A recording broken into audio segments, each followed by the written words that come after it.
PT plays a huge part in taking care of trauma patients, and we definitely wanted to have the best technology to serve our community and be able to get them diagnosed and out the door if that's what needs to happen as efficiently as possible.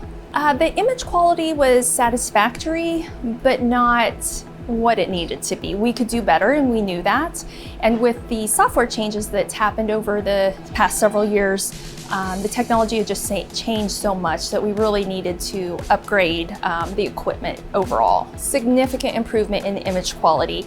Our images now are top-notch, very comparable to what the big cities are able to produce, and significantly different than what we were producing.